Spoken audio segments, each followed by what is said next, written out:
आपने अगर वो कहानी सुनी है कि कोई एक ऐसा व्यक्ति जो पेड़ की जिस डाल पर बैठा है उसी डाल को काटने की कोशिश कर रहा है, तो this is kind of like that कि आप कॉल ऑप्शन खरीद रहे हैं, इसका मतलब कि आप जिस डाल पे बैठे हैं उसी डाल को हिट कर रहे हैं। क्या मतलब हुआ? इसका मतलब हुआ क्या हम कॉल ऑप्शन या पुट ऑप्शन खरीदे ही नहीं? और कैसे उस डाल को हिट कर रहे हैं, कैसे हम उसी डाल पे कुल्हाड़ी मार रहे हैं जिस डाल पे हम बैठे हुए, इस बात को भी हम यहां पर समझने की कोशिश करेंगे। सभी को नमस्कार है, सभी को अभिनंदन है। कैसे हैं सभी लोग? उम्मीद करते हैं सभी लोग अच्छे हैं और जीवन का आनंद ले रहे हैं। आपने देखे हैं पीछे के 2 एपिसोड्स जहां पर हम बात करने वाले हैं भारत देश की सबसे बड़ी सीरीज के बारे में, जो ऑप्शन चेन और इंट्राडे से रिलेटेड सबसे बड़ी सीरीज है। अब थ्योरीज की बात करते हैं। अगर भारत देश में थ्योरीज की बात करें तो जनरली यहां पर स्टॉक मार्केट से रिलेटेड जितनी भी थ्योरीज हैं, लोग रिसर्च को आगे बढ़ाते हैं। आगे बढ़ाने का मतलब कि हमने विदेशों से रिसर्च को अडॉप्ट किया है और इस रिसर्च को आगे बढ़ाते हुए चले आए हैं। लेकिन हमारी जो थ्योरी है एलटीपी कैलकुलेटर की, वो अपने आप में एकदम देसी है। तो इस देसी थ्योरी के लिए इन्वेस्टिंग डैडी चैनल को सब्सक्राइब करिए, बेल आइकॉन प्रेस करिए, क्योंकि इससे बड़ी नॉलेज वाली सीरीज आपको पूरे यूट्यूब पर कहीं नहीं मिल सकती है। तो चलिए आज की बात की शुरुआत करते हैं। लास्ट चैप्टर में यानी लास्ट वीडियो में हमने सीखा था कि इमेजिनरी लाइन कैसे अपनी मूवमेंट्स करती हैं। इमेजिनरी लाइन कि जिन 2 स्ट्राइक प्राइसेस के बीच में होती है उनको हम लोग pair of strike prices at imaginary line कहते हैं। अब यहां से बात की शुरुआत करते हैं कि बेसिकली बाजार को हम लोग देखते किस नजरिए से है, कैसे इस बाजार में हमको इस इतने बड़े ऑप्शन चेन को, एलटीपी कैलकुलेटर वाले ऑप्शन चेन को देख करके बाजार का पता लगेगा। एलटीपी कैलकुलेटर अपने आप में गूगल पर टॉप ट्रेंडिंग टूल है, ये बात तो आपको पता ही है। अब देखिए हमको अब कहां पर दिखाई दे रही है? अब हमको यहां पर हमारी इमेजिनरी लाइन दिखाई दे रही है, जो अभी फिलहाल यहां पर 19,250 और 19,300 के बीच में है। यहां पर जो हमारा मार्केट प्राइस है वो 19,265 है। चूंकि मार्केट प्राइस 19,265 है, इसलिए इमेजिनरी लाइन 250 और 300 के बीच में है। हमने पिछले वीडियो में सीखा कि अगर बाजार ऊपर जाएगा तो imaginary line towards top travel करेगी, यानी कि इस तरफ, और बाजार नीचे गिरेगा तो imaginary line towards bottom travel करेगी, यानी कि इस तरफ ट्रेवल करेगी। अब होगा क्या, क्यों इसको ट्रेवल करवाना है? बेसिकली ये जो बाजार होता है ना, ये पूरा का पूरा जो मार्केट होता है, ये एक स्ट्रगल होता है। स्ट्रगल का मतलब लड़ाई होती है। किस चीज की लड़ाई होती है? 2 तरफ की स्ट्राइक प्राइसेस की, अपनी स्ट्राइक प्राइसेस के 2 तरफ के सेगमेंट्स की लड़ाई होती है। अगर आप किसी भी ऑप्शन चेन को देखेंगे तो हर ऑप्शन चेन में आपको बीच में स्ट्राइक प्राइसेस दिखाई देती है। पूरा जो सेगमेंट आपको दिखाई दे रहा है, ये स्ट्राइक प्राइस का सेगमेंट दिखाई दे रहा है, ठीक है। अब यहां पर इसके लेफ्ट हैंड साइड पर, आपके लेफ्ट हैंड साइड पर ये कॉल साइड का डेटा है। यहां पर देखिए तो कॉल्स लिखा हुआ आपको दिखाई दे देगा, और आपके राइट हैंड साइड पर ये पुट साइड का डेटा है। तो लेफ्ट हैंड साइड पर कॉल साइड का डेटा और राइट हैंड साइड पर पुट साइड का डेटा। अब जो लोग कॉल ऑप्शन खरीदते हैं तो जनरली आपको पता होगा कि कॉल ऑप्शन या पुट ऑप्शन का मतलब क्या होता है। अगर बाजार ऊपर की तरफ जा रहा है, बुलिश हो रहा है, तो हम लोग कॉल ऑप्शन खरीद के उसमें पैसा बनाते हैं, और अगर बाजार बेरिश हो रहा है तो हम लोग पुट ऑप्शन खरीद के उसमें पैसा बनाते हैं।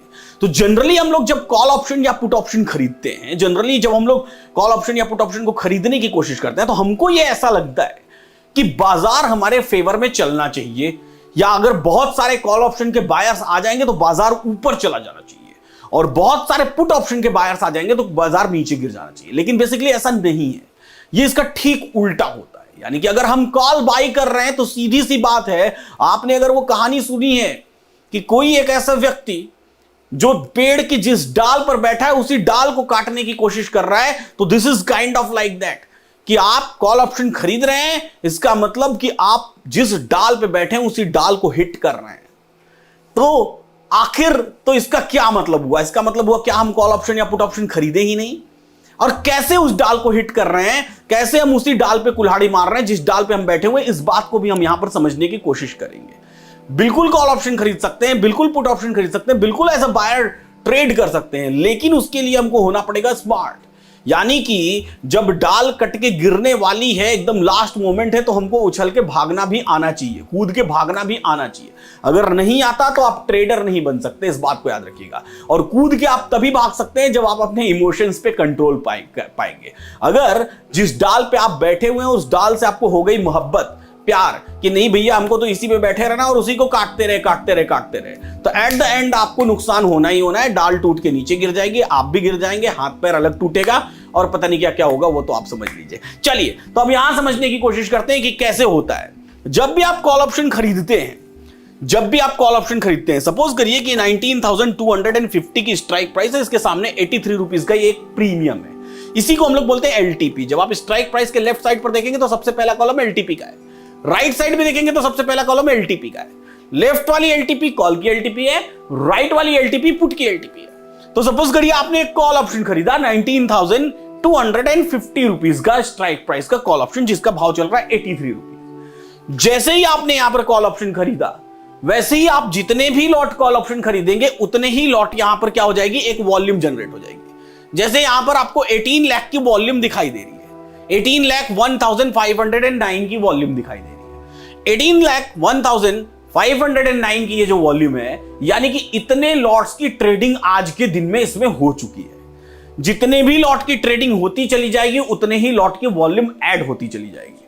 आगे चल के जब मैं अपनी सपोर्ट एंड रेजिस्टेंस की डेफिनेशन आपको बताऊंगा, तो मैं उसमें आपको बताऊंगा कि कैसे आप कॉल या पुट खरीदते हैं तो अपने पैर पे कुल्हाड़ी मारते हैं। लेकिन फिर अभी फिलहाल हम उस टॉपिक पे नहीं जाते हैं। अभी फिलहाल हम इसको यहां पे समझने की कोशिश करते हैं कि जब आप एक लॉट खरीदेंगे तो उस लॉट से आपकी ये वॉल्यूम जनरेट होगी, साथ ही साथ उसी लॉट पर यहां पर ओपन इंटरेस्ट जनरेट हो भी सकता है और नहीं भी हो सकता है, दोनों बातें हो सकती है।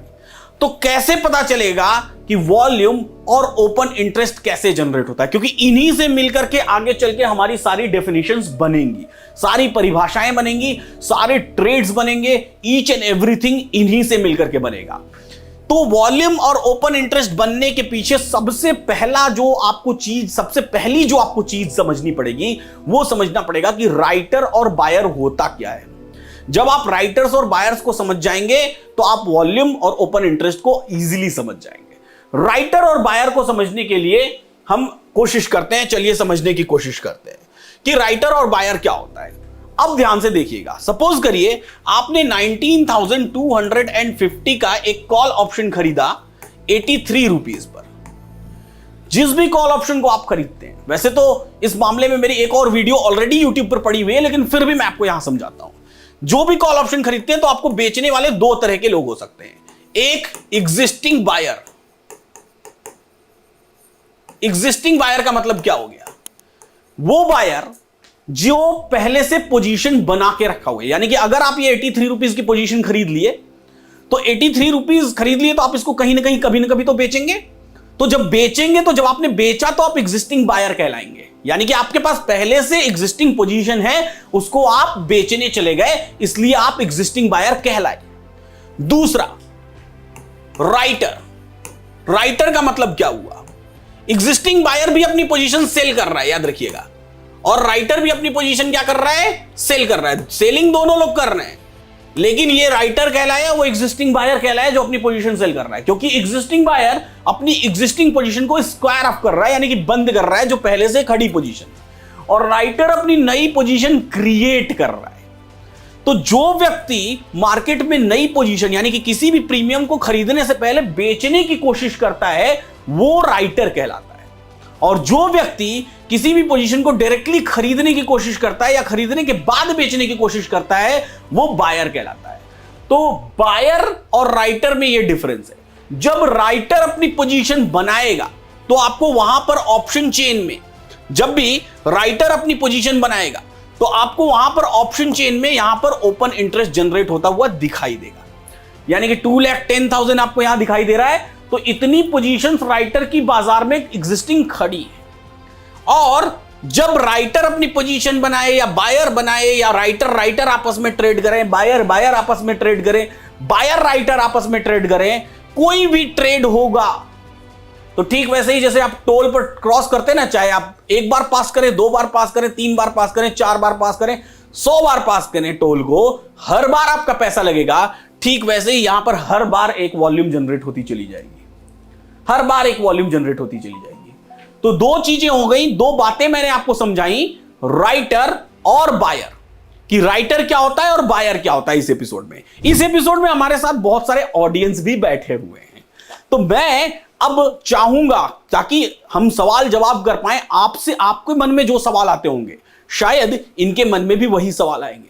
तो मैं चाहूंगा कि ये सभी लोग अपने सवाल पूछे, जिससे कि आपके सवाल मेरे पास आ जाए। वैसे तो आपका बहुत सारा प्यार पीछे की वीडियोस पर मिला हुआ है। अगर आपको इससे रिलेटेड कोई सवाल हो तो जरूर आप इस वीडियो के कमेंट बॉक्स में पूछिएगा, जिससे कि हम उसको कवर कर पाए। हाउएवर, अगर आप एलटीपी कैलकुलेटर को सीखना चाहते हैं तो एलटीपी कैलकुलेटर को फटाफट डाउनलोड कर लीजिए ऐप को एंड्रॉयड पर, और इस वीडियो को लाइक करना बिल्कुल मत भूलिएगा। इन्वेस्टिंग डैडी चैनल को सब्सक्राइब करना बिल्कुल मत भूलिएगा। तो चलिए अब करते हैं हम लोग सवाल जवाब और अपनी ऑडियंस से पूछते हैं सवाल। तो सबसे पहला सवाल किसका है, बताएं। सर जैसा कि आपने कहा कि ओपन इंटरेस्ट मतलब सिर्फ राइटर्स ही होते हैं, और वॉल्यूम में ओपन इंटरेस्ट में वॉल्यूम और बायर्स और सेलर्स दोनों होते हैं जी। तो ऐसा भी कई बार सुना है कि राइटर्स ही मार्केट को चलाते हैं, बायर्स नहीं चलाते हैं। नहीं, ऐसा बिल्कुल भी नहीं है कि राइटर्स ही बाजार को चलाते हैं। चलिए सपोज करिए एक बहुत बड़ा रेगिस्तान है, सहारा मरुस्थल है। सहारा मरुस्थल में आपने जाके और पानी की बोतल की दुकान खोल दी। रेगिस्तान, मरुस्थल, पानी की बोतल की दुकान चलनी तो चाहिए ना? बिल्कुल नहीं चलेगी। क्यों? क्योंकि उस रेगिस्तान में कोई आने भी तो होने वाला होना चाहिए ना, जो उस पानी को खरीदेगा। आपने सैकड़ों करोड़ रुपए खर्च करके उस मरुस्थल में पानी का प्लांट लगा दिया, लेकिन वहां पर कोई विजिटर नहीं है, तो उस प्लांट का क्या काम? इसी तरीके से राइटर का बाजार में कोई काम नहीं है अगर वहां पर बायर ना हो तो। यानी कि जब तक बायर बाइंग नहीं करेगा ओपन इंटरेस्ट क्रिएट नहीं होगा। ऑफर करने से मतलब नहीं है, ऑफर कितने भी लोग कर सकते हैं, जब तक वो ट्रेड एग्जीक्यूट नहीं होगा इसको हम एग्जीक्यूटेड ट्रेड नहीं कहेंगे। Next question. सर ट्रेड करने के लिए हमें ओपन इंटरेस्ट और वॉल्यूम दोनों को देखना है या फिर दोनों में से किसी एक पर्टिकुलर चीज को देखना है सर? ये बिल्कुल सही सवाल है कि ट्रेड करने के लिए ओपन इंटरेस्ट को देखना है या फिर वॉल्यूम को देखना है या किसी एक को देखना है। तो इस सवाल के बदले मैं आपसे एक सवाल पूछता हूं, कार चलाते हैं आप? जी सर। कार चलाने के लिए क्लच को ज्यादा दबाना है या ब्रेक को ज्यादा दबाना है या एक्सेलरेटर को दबाना है या तीनों को दबाना है एक साथ? तीनों को कंपलसरी है सर। कंपलसरी एक साथ दबा देंगे तो कार चल जाएगी आगे? नहीं सर, रुक जाएगी। फिर क्या करना पड़ेगा? पहले तो हमें क्लच दबाना पड़ेगा, क्लच के साथ में फिर गियर लगाना पड़ेगा, गियर लगाने के बाद मतलब जिस चीज की जहां जरूरत पड़ेगी उसको हम लोग वहां उस तरीके से इंप्लीमेंट करेंगे। ऐसे ही यहां पर ओपन इंटरेस्ट और वॉल्यूम को भी हम लोग इंप्लीमेंट करते हैं, जिसकी जहां जरूरत पड़ेगी उसको हम लोग इंप्लीमेंट करेंगे। आगे आने वाले एपिसोड्स में इसको हम लोग देखेंगे और सीखेंगे भी। Next question. जैसे ओपन इंटरेस्ट इंक्रीज और डिक्रीज होता है, हाँ। राइट? तो यहाँ पे राइटर सेल करेंगे तो वो इंक्रीज हो रहा है, हाँ। पर डिक्रीज कब होगा, किस केस? बहुत अच्छा सवाल है कि ओपन इंटरेस्ट इंक्रीज कब होता है और डिक्रीज कब होता है। राइटर्स जब बेचते हैं तो ओपन इंटरेस्ट इंक्रीज होता है, वही राइटर्स जब वापस खरीद ले पोजीशन को तो ओपन इंटरेस्ट डिक्रीज होना शुरू हो जाता है। यानी कि जब हमने कोई नई पोजीशन एज अ राइटर, जब हमने कोई प्रीमियम बेचा तो मेरा ओपन इंटरेस्ट क्रिएट हो गया, जब वापस मैंने उसको खरीद लिया, अपनी पोजीशन स्क्वायर अप कर दी तो ओपन इंटरेस्ट डिक्रीज हो गया। ऐसे चलता है ये सीक्वेंस। बट अगर वही बायर्स अगर बाई कर रहा है तो वो ओपन इंटरेस्ट में इंक्लूड नहीं होगा। बायर अगर बाई कर रहा है और उसको बेचने वाला अगर राइटर है तो वो ओपन इंटरेस्ट क्रिएट होगा, लेकिन बायर अगर बाई कर रहा है लेकिन उसको बेचने वाला एग्जिस्टिंग बायर है तो ओपन इंटरेस्ट क्रिएट नहीं होगा। एक्चुअली यहां पर भी कैसा होता है, इसको थोड़ा सा मैकेनिज्म इसका हम लोग समझेंगे, लेकिन उसको हम लोग नेक्स्ट एपिसोड में समझेंगे कि इसका मैकेनिज्म होता कैसे है। और इस बार एक वादा नया लेकर के आ रहा हूं। पिछले एपिसोड में मैं आपको बोल रहा था कि एवरी फ्राइडे मैं एक नया वीडियो रिलीज करूंगा, लेकिन जैसे जैसे मैंने आपको बताया था कि हमारे पास वीडियो बैंक बढ़ता चला जाएगा, वैसे वैसे हम इन वीडियोस की फ्रीक्वेंसी बढ़ाते चले जाएंगे। तो अब ये फ्रीक्वेंसीज बढ़ गई हैं। अभी फिलहाल अब हम लोग वीक में 3 वीडियोस रिलीज करेंगे। कौन कौन से दिन पे? एक वीडियो फ्राइडे को रिलीज होगी, एक वीडियो मंडे को रिलीज होगी और एक वीडियो वेंसडे को रिलीज होगी। एवरी मंडे, वेंसडे और फ्राइडे इवनिंग 7 PM पर आपके साथ एक नई वीडियो हाजिर रहेगी। और वादा है कि जल्दी हम लोग वीक में 5 वीडियोस भी रिलीज करना शुरू कर देंगे। तो फटाफट आप देखिए, समझिए और सब्सक्राइब करना बिल्कुल मत भूलिए। तो ऐसे ही सीखते रहिए, मुस्कुराते रहिए और जीवन का आनंद लेते रहिए। फिर मिलेंगे हम लोग अगली एपिसोड में। नेक्स्ट एपिसोड होगा एपिसोड नंबर 4।